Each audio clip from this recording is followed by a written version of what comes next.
हिमांशु परम योगी कबीर के इस पद का अभिप्राय समझाने की अनुकंपा करें। मूल बांधि सर गगन समाना, सुखमन यों तन लागी, काम क्रोध दो भया पलीता, तहां जोगणी जागी। मूल बांधि सर गगन समाना, सुखमन यों तन लागी। ये जो महासुख की घटना घटती है, योगी कैसे उसे घटाता है, वो अपने भीतर क्या करता है, वो किस भांति अपने को आकाश में डुबा देता है। मूल बांधी सर गगन समाना, ये उसकी प्रक्रिया है। जीवन ऊर्जा है, शक्ति है, लेकिन साधारणतः तुम्हारी जीवन ऊर्जा नीचे की तरफ प्रवाहित हो रही है। इसलिए तुम्हारी सब जीवन ऊर्जा अंततः काम वासना बन जाती। काम वासना तुम्हारा निम्नतम चक्र है। तुम्हारी ऊर्जा नीचे गिर रही है और सारी ऊर्जा धीरे धीरे काम केंद्र पर इकट्ठी हो जाती। इसलिए तुम्हारी सारी शक्ति काम वासना बन जाती। जितने तुम शक्तिशाली होगे उतनी प्रगाढ़ काम वासना तुम में पैदा होगी। इसलिए तो साधु डर जाते हैं, तो भोजन कम करते हैं, क्योंकि न भोजन लेंगे न शक्ति पैदा होगी, न शक्ति पैदा होगी न काम वासना उठेगी। साधु अपने को सुखाने में लग जाते हैं। साधु धीरे धीरे ऐसी कोशिश करते हैं कि इतना ही भोजन लें जितने से रोज दैनिक शरीर का काम चल जाए, ऊर्जा बचे ना। मगर ये कोई साधुता हुई? ये तो नपुंसकता हुई। ये कोई साधना हुई? शक्ति न बचे तो तुम्हारे ब्रह्मचर्य का क्या अर्थ, क्या मूल है? कोई सार्थकता नहीं। निर्बल के ब्रह्मचर्य का क्या अर्थ है? लाखों लोग निर्बलता को ब्रह्मचर्य समझ लेते, रुग्णता को स्वास्थ्य समझ लेते, शरीर को गला लेते हैं, ऊर्जा पैदा नहीं होती, इसलिए काम केंद्र सूख जाता है। तो वो सोचते हैं कि हम सिद्धावस्था को उपलब्ध हो गए। उन्हें ठीक से भोजन दो, एक सप्ताह के भीतर उनकी काम ऊर्जा फिर प्रवाहित होने लगेगी, फिर वासना जगने लगेगी। ये कोई छुटकारा ना हुआ, ये तो धोखा हुआ, ये आत्म प्रवंचना है। कबीर जैसे ज्ञानी ऐसी साधुता को दो कौड़ी का भी नहीं मानते। साधुता का अर्थ ऊर्जा को समाप्त करना नहीं है, ऊर्जा को रूपांतरित करना है। ऊर्जा को नष्ट करना, सुखाना नहीं है, ऊर्जा की दिशा बदलनी। वो जो नीचे की तरफ बहती है वो ऊपर की तरफ बहने लगे। अधोगामी शक्ति ऊर्ध्व गमन की तरफ निकल जाए। जो अभी जमीन की तरफ बहती है वो आकाश की तरफ उठने लगे। जो अभी पानी की तरह है वो अग्नि की तरह हो जाए। पानी नीचे की तरफ बहता है, अग्नि सदा ऊपर की तरफ जाती। जिस दिन तुम्हारी ऊर्जा आग्नेय हो जाएगी, उसी दिन एक अनूठे ब्रह्मचर्य का जन्म होगा, जो निर्बलता से नहीं परम वीरी से पैदा होती। मूल बांधी, वो जो मूलाधार चक्र है, जहां से ऊर्जा काम ऊर्जा बनती है, उसे बांध लेना है, उसे सिकोड़ लेना है। इसलिए योग ने, पतंजल ने, हठ योग ने बहुत सी प्रक्रियाएं खोजी हैं मूल को बांधने की।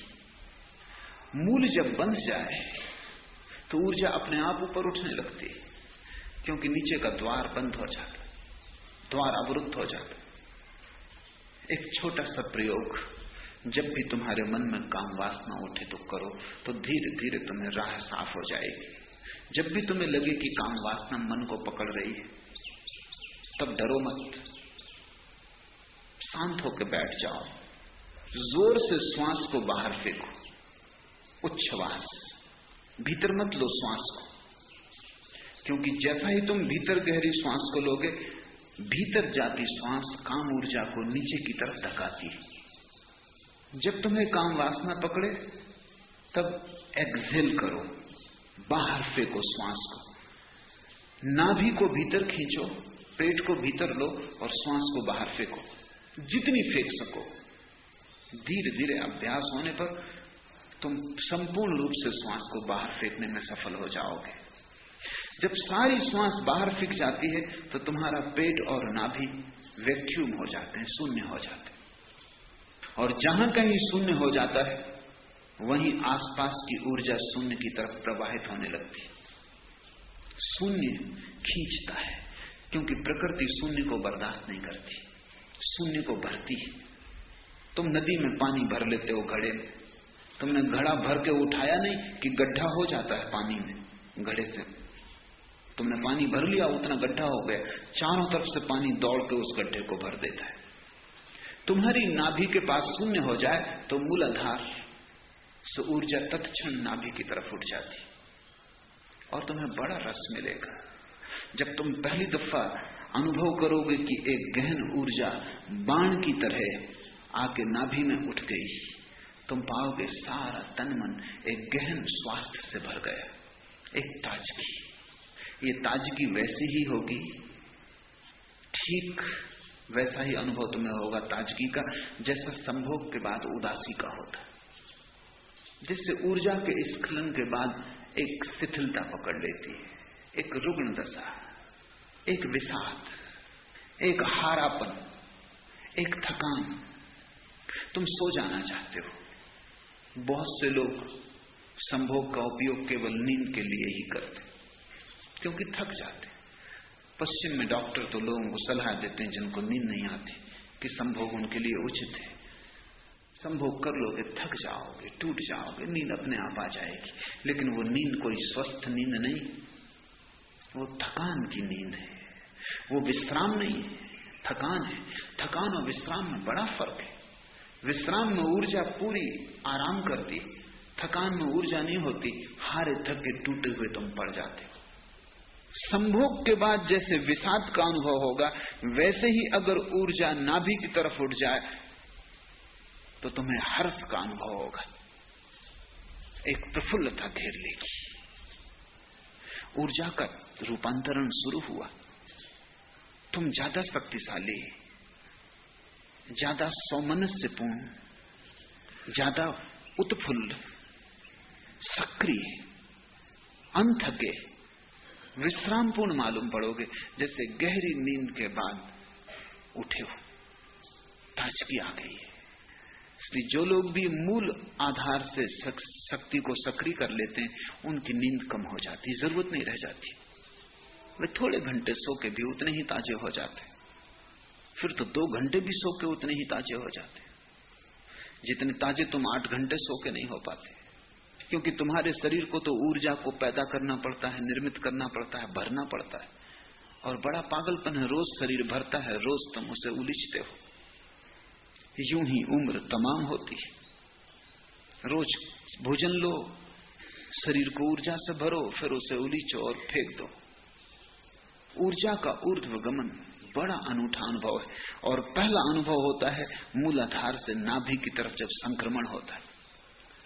ये मूल बंध की सहजतम प्रक्रिया है कि तुम श्वास को बाहर फेंक दो, नाभि शून्य हो जाएगी, ऊर्जा उठेगी नाभि की तरफ, मूल बंध का द्वार अपने आप बंद हो जाएगा।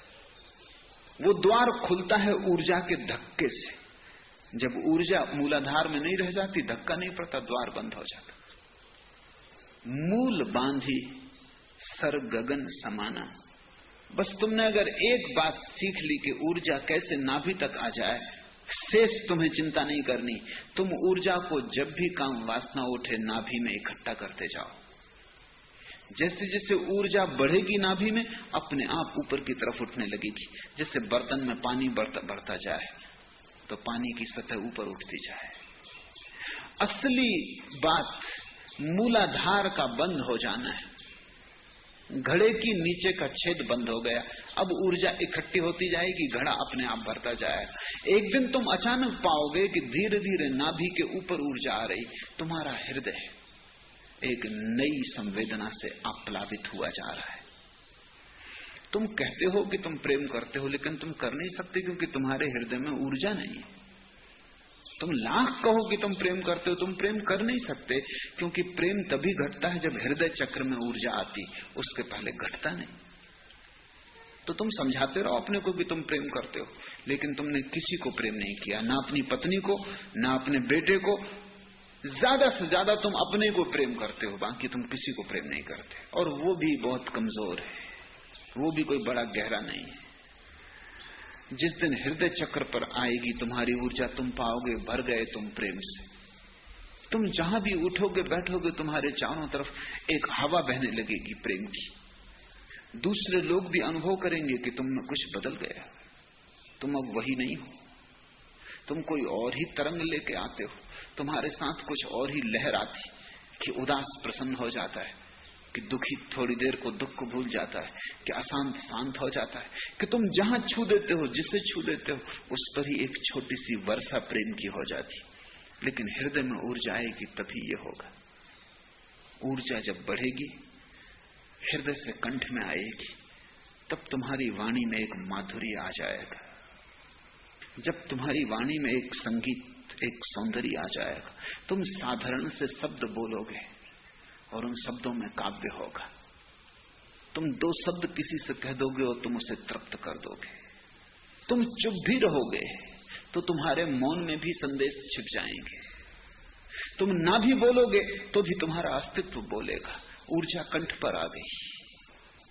उपनिषद के गीत तभी तो फूटे होंगे जब ऊर्जा कंठ पर आ गई होगी। बुद्ध के वचन तभी तो निसृत हुए होंगे जब ऊर्जा कंठ पर आ गई होगी। कुरान के वचन साधारण वचन है, लेकिन जब मोहम्मद ने उन्हें कहा था तब उन वचनों में कुछ बात ही और थी। तब वे किसी और ही लोक से आते थे।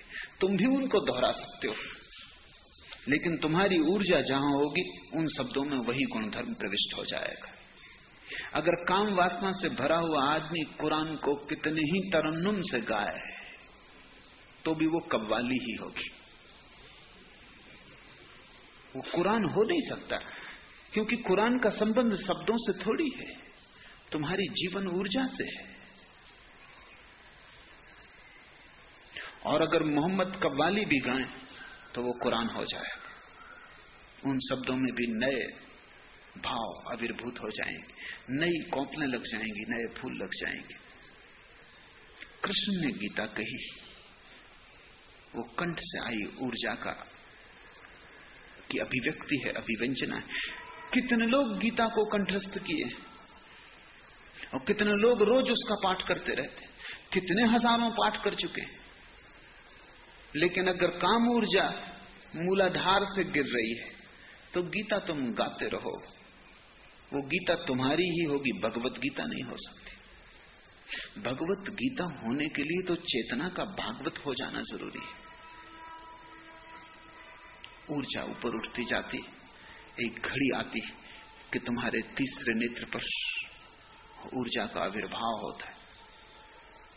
तब तुम्हें पहली दफा दिखाई पड़ना शुरू होता है। तुम अंधे नहीं होते, उसके पहले तुम अंधे हो, क्योंकि उसके पहले तुम्हें सिर्फ आकार दिखाई पड़ते हैं, निराकार नहीं दिखाई पड़ता, और वही असली में है। सब आकारों में छिपा है निराकार। आकार तो मूलाधार में बंधी हुई ऊर्जा के कारण दिखाई पड़ते हैं, अन्यथा कोई आकार नहीं। तुम कहां समाप्त होते हो, कहां तुम्हारी सीमा है, कहां तुम शुरू होते हो?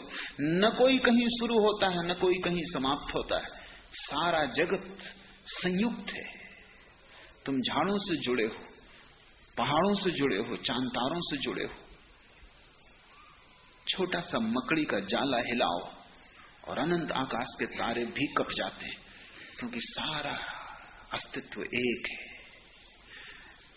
इसमें दो तो है नहीं कहीं, लेकिन तुम्हें अनेक दिखाई पड़ता है। अंधे हो, मूलाधार अंधा चक्र है।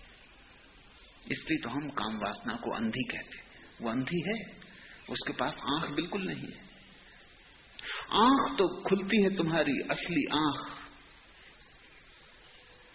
जब तीसरे नेत्र पर ऊर्जा आके प्रकट होती, जब लहरें तीसरे नेत्र को छूने लगती, तीसरे नेत्र के किनारे पर जब तुम्हारी ऊर्जा की लहरें आके टकराने लगती, पहली दफा तुम्हारे भीतर दर्शन की क्षमता जगती। इसलिए हमने इस देश में विचार की प्रक्रिया को फिलॉसफी नहीं कहा, हमने विचार की प्रक्रिया को दर्शन कहा। फिलॉसफी पश्चिम में दर्शन शास्त्र का नाम है, हमने वो नाम पसंद न किया, क्योंकि फिलॉसफी तो पैदा हो जाती है मूलाधार में ऊर्जा हो तब भी, लेकिन दर्शन पैदा नहीं होता। और मूलाधार में भटके हुए अंधे कितना ही सोचें, उनके सोचने का क्या मूल्य हो सकता है? वो सोच के भी क्या सोच पाएंगे? अंधा कितना ही प्रकाश के संबंध में विचार करे, सिर पटके गणित बिठाए, विश्लेषण करे, मीमांसा में उतरे, क्या हल होगा? अंधा जो भी कहेगा प्रकाश के संबंध में गलत होगा। अंधे को तो अंधेरा भी दिखाई नहीं पड़ता, प्रकाश तो बहुत दूर की बात है। तुम शायद सोचते होगे कि अंधे को अंधेरा दिखाई पड़ता है, तो तुम गलती में हो। अंधेरा देखने के लिए भी आंख चाहिए, अंधेरा भी आंख का ही अनुभव है। तुम आंख बंद करते हो, तुमको अंधेरा दिखाई पड़ता है, क्योंकि आंख खोल के तुमको प्रकाश का अनुभव है। अंधे को तो अंधेरा भी दिखाई नहीं पड़ सकता। अंधेरा और प्रकाश तो आंख के अनुभव है।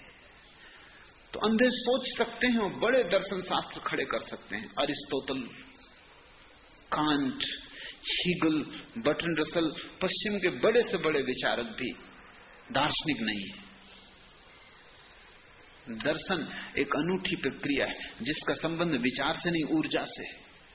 कपिल, कणाद, बुद्ध, महावीर, शंकर, नागार्जुन दार्शनिक हैं, विचारक नहीं है। क्योंकि दार्शनिक होने का अर्थ है जिसकी ऊर्जा की लहरें तृतीय नेत्र के तट से टकराने लगी, अब इसको दिखाई पड़ता है। ये कोई सिद्धांत नहीं बनाता है, इससे जो दिखाई पड़ता है उसे सिद्धांत में बांधता है। ये टटोलता नहीं अंधेरे में, इससे जो दिखाई पड़ता है उसे शब्दों में उतारता है ताकि अंधों तक शब्द पहुंचाया जा सके। और जब तुम्हारे जीवन में आंख आती तब सिवाय परमात्मा के कुछ भी नहीं दिखाई पड़ता, सारा संसार माया हो जाता है, सिर्फ परमात्मा सच होता है। अभी माया सच है, परमात्मा एकमात्र असत्य है। तो तुम लाख कहो कि हम मानते हैं, लेकिन तुम जानते हो कि परमात्मा है नहीं। मानोगे तुम कैसे? जिससे जाना नहीं उसे मानोगे कैसे? जिससे देखा नहीं उसे तुम मानोगे कैसे? भीतर तो संदेह बना ही रहता है। पूज लेते हो मंदिर में जाके, हाथ जोड़ के मूर्ति के सामने खड़े हो जाते हो, जरा गौर करना, भीतर तुम संदेह के कीड़े को सरकता हुआ पाओगे। लेकिन झुक जाते हो डर के कारण, पता नहीं हो ही पीछे पछताना पड़े। मुल्ला नसरुद्दीन का एक मित्र मर रहा था। मित्र एक मौलवी था, पंडित था बड़ा, लेकिन मरते वक्त उसे भी कठिनाई होने लगी, क्योंकि पांडित्य मृत्यु में तो साथ देता नहीं। वो डरा।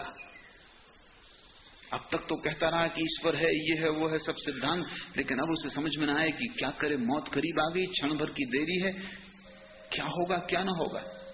किसी ने कहा कि तुम मुल्ला नसरुद्दीन को क्यों नहीं बुला लेते, वो बड़ा ज्ञानी है, मरता क्या ना करता, डूबते तिनके का सहारा ले लेते हैं। हो चलो बुला लो। नसरुद्दीन को संदेह तो था, भरोसा तो था नहीं, लेकिन कोई हर्जा नहीं। नसरुद्दीन आया और उसने कहा ठीक, तुम प्रार्थना करो कि हे परमात्मा, हे शैतान, मुझे संभाल। उसने कहा ये किस प्रकार की प्रार्थना है? नसरुद्दीन ने कहा कि मरते वक्त खतरा लेना उचित नहीं, पता नहीं परमात्मा हो या ना हो, और पता नहीं शैतान ही हो। तुम दोनों से ही प्रार्थना कर लो, जो भी होगा सहायता करेगा। इस घड़ी में किसी को नाराज करना ठीक नहीं। भय के कारण पूजा चलती है, श्रद्धा के कारण नहीं। परमात्मा पर भरोसा तो तभी आता है जब ऊर्जा तीसरे नेत्र में प्रवेश करती है, तुम देखने में समर्थ हो जाते हो। तब तक परमात्मा एक झूठ है और माया सत्य है। फिर सारी चीज बदल जाती है। परमात्मा सत्य हो जाता है, संसार झूठ हो जाता है। दर्शन की क्षमता, विचार की क्षमता का नाम नहीं, दर्शन की क्षमता देखने की क्षमता है, वो साक्षात्कार है। जब बुद्ध कुछ कहते हैं तो देखकर कहते हैं, वो उनका अपना अनुभव है। अननुभूत शब्दों का क्या अर्थ है? केवल अनुभूत शब्दों में सार्थकता होती। मैंने सुना है, एक छोटे से गांव में मैं ठहरा हुआ था और शहर से एक डॉक्टर आया था गांव के ग्रामीणों को समझाने के लिए परिवार नियोजन के संबंध में। तो जिस घर में मैं ठहरा था उस घर के सामने के ही आंगन में ग्रामीण इकट्ठे हुए थे और डॉक्टर समझा रहा था, मैं भी बैठा सुन रहा था। परिवार नियोजन के संबंध में सब बातें उसने समझाई। एक ग्रामीण ने खड़े होकर पूछा कि आप विवाहित हैं? उस डॉक्टर ने कहा कि नहीं, मैं अविवाहित हूं। वो ग्रामीण हंसने लगा और भी हंसने लगे दूसरे ग्रामीण। तो उस डॉक्टर ने पूछा मामला क्या है? तो उस ग्रामीण ने कहा बंदर क्या जाने अदरक का स्वाद। लेकिन जीवन में जिन चीजों का तुम्हें कोई स्वाद नहीं मिला है उनको भी तुमने मान रखा है, और मानते मानते तुम्हें लगता है कि तुम्हें स्वाद भी मिल गया है। गुड़ कभी चखा नहीं, गुड़ शब्द सुना है।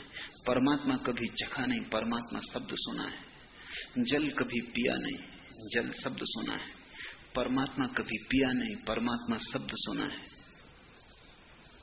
ऊर्जा जब तीसरी आंख पर प्रवेश करती तो अनुभव शुरू होता है। और ऐसे व्यक्ति के वचनों में तर्क का बल नहीं होता, सत्य का बल होता है। ऐसे व्यक्ति के वचनों में एक प्रामाणिकता होती है जो वचनों के भीतर से आती, किन्हीं बाह्य प्रमाणों के आधार पर नहीं। ऐसे व्यक्ति के वचन को ही हम शास्त्र कहते हैं। ऐसे व्यक्ति के वचन वेद बन जाते हैं। जिसने जाना है, जिसने जिया है, जिसने परमात्मा को चखा है, पिया है, जिसने परमात्मा को पचाया है, जो परमात्मा के साथ एक हो गया है, फिर ऊर्जा और ऊपर जाती है, सहस्त्रार को छूती है। मूल बांधी सर गगन समाना, सर यानी सहस्त्रार। पहला सबसे नीचा केंद्र चक्र है मूल बंध, मूलाधार, और सबसे अंतिम चक्र है सहस्त्रार। उसे हम सहस्त्रार कहते हैं आखिरी चक्र को, क्योंकि वो ऐसा है जैसे सहस्त्र पखड़ियों वाला कमल हो, बड़ा सुंदर है। और जब खिलता है तो भीतर ऐसी ही प्रतीति होती है जैसे पूरा व्यक्तित्व सहस्त्र पखड़ियों वाला कमल हो गया, पूरा व्यक्तित्व खिल गया। जब ऊर्जा टकराती है सहस्त्रार से तो उसकी पखड़ियां खिलनी शुरू हो जाती। सहस्त्रार के खिलते ही व्यक्तित्व से आनंद का झरना बहने लगता है। मीरा उसी क्षण नाचने लगती है। पद घुंघरू बांध मीरा नाची। उसी क्षण चैतन्य महाप्रभु पागलों की तरह उन्मत्त होकर नाचने लगते। मूल बांधी सर गगन समाना, सुखमन यों तन लागी। बड़ी अनूठी बात है ये, सुखमन यों तन लागी। ऐसा सुख पैदा होता है कि आत्मा तो नाचती ही है, आत्मा तो नाचेगी ही, लेकिन नाच इतना गहन हो जाता है कि शरीर तक उस नाच में नाचने लगता है। शरीर तक आनंदित हो जाता है, जो कि जड़ है। कबीर ये कह रहे हैं कि उस क्षण में चेतना तो नाचती ही है, उसमें कुछ कहना नहीं, लेकिन जड़ शरीर तक चेतना के साथ चैतन्य हो जैसा होकर नाचने लगता है। चेतना तो प्रसन्न होती है, रोआ रोआ शरीर का आनंदित हो उठता है। आनंद की लहर ऐसी बहती है कि मुर्दा भी, शरीर तो मुर्दा है, वो भी नाचने लगता है। तुम अभी शरीर के साथ बंधे बंधे खुद मुर्दा हो गए हो, तब धारा उल्टी बहती है। तुम्हारी चैतन्य की क्षमता के साथ मुर्दा शरीर भी नाचने लगता है।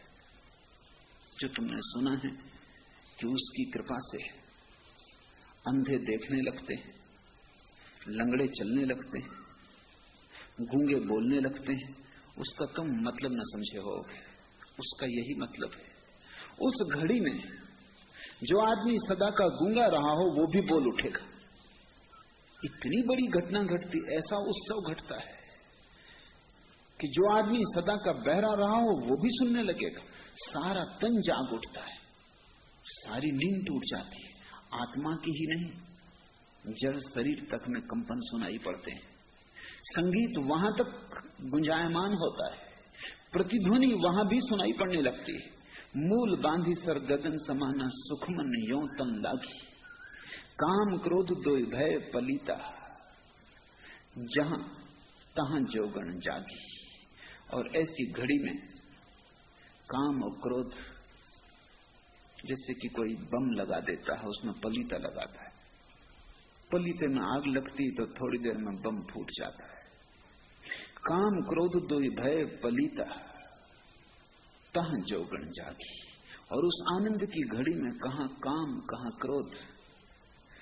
अब तक जिनको शत्रुओं की तरह जाना था वो मित्र सिद्ध होते हैं।